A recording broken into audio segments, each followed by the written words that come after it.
Hi, how are you? Sometimes when I'm studying, I think, why should we learn anything at all? Isn't art just mental gibberish that some people values it? Of course not, man. But today I want to tackle the possible reasons behind art learning and how they may affect us.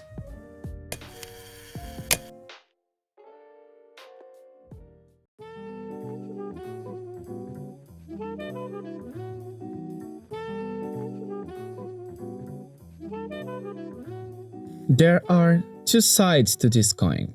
One is that art fundamentals are a prerequisite to convey meaning, and the other is that we may propose that knowledge comes in the way of one true expression.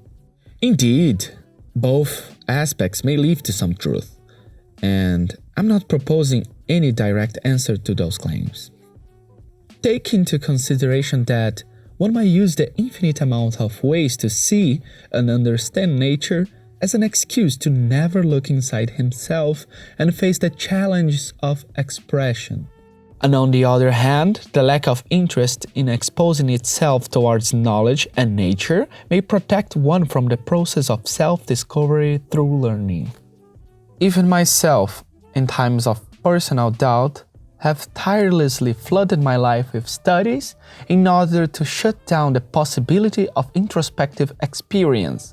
And in other way, I avoided the chance of learning and use the stuff I've learned because I thought that my emotions should guide my every stroke. That always end up in a suffocating experience. Mediocrity can sprout from structure and the lack of it. And I know it sounds like irony. Common art fundamentals like perspective and colors are themselves carriers of meaning. And for their manipulation, one might look towards knowledge about it. And as the artist progresses, he might understand that their conscious use or not use have even potential of communication. When I understood that, it greatly increased the possibilities I had to create an expression with the different aspects I could observe.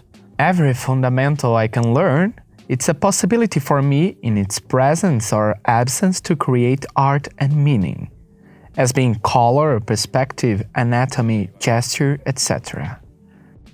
And of course, with that, my understanding of the artworks that surround me.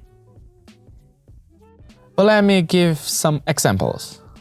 If an artwork requires the artist to convey a sense of volume for a character, even if that is just a stylish personal preference, the artist can choose to use light and form to address that will.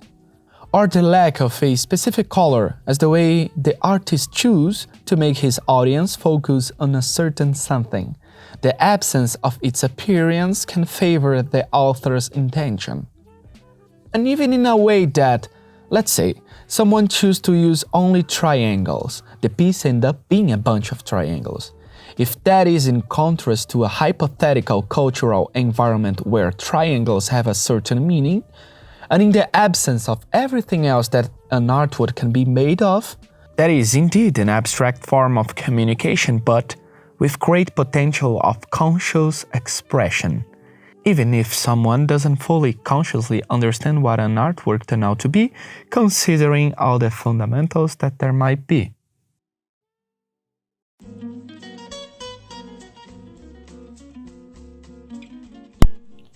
Just like words in a sentence, parts of a visual piece are notes and rhythms in music.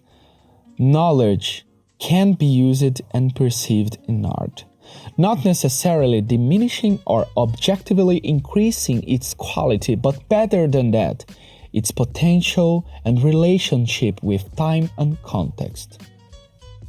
So it's nice to learn and find new ways to get to know and express yourself. Even though it might be of your personal interest, choose not to use something, knowing that the lack of it also constitutes meaning, understanding that it is an intellectual act. Maybe what we can get from all these dualities is that art can be a relationship between one ego and nature, and learning is a big part of that process. This piece was just mishmashing stuff. I wanted mechanical parts, fur, and a long-haired girl. One tip I can give you on learning mechanical parts is to look to function between form. It's somehow an information bashing process. When you grasp how something look and work, you can sprinkle on top of a cake to give its flavor. Yes, you can get more detailed and as specific as I do in parts like the connection between members, but in other like its fit. You can just suggest a shape and a loose function and still have a result that suits its design. Not that it's necessarily the case, but that's what I try to do.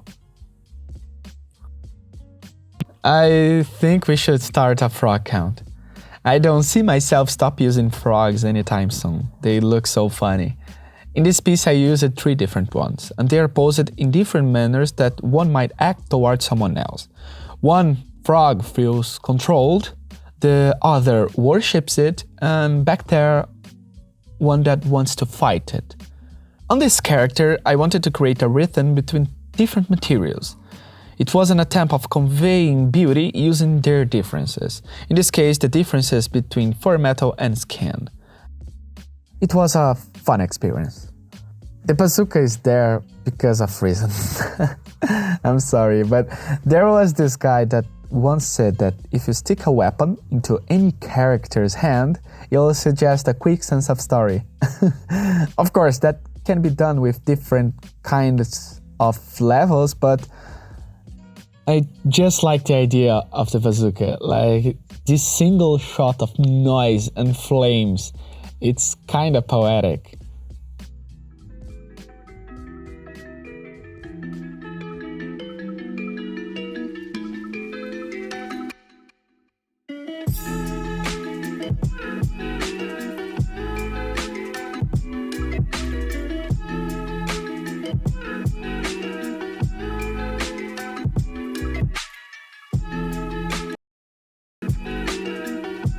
It's been a great experience doing these videos. I'm learning a lot in every step to make this happen.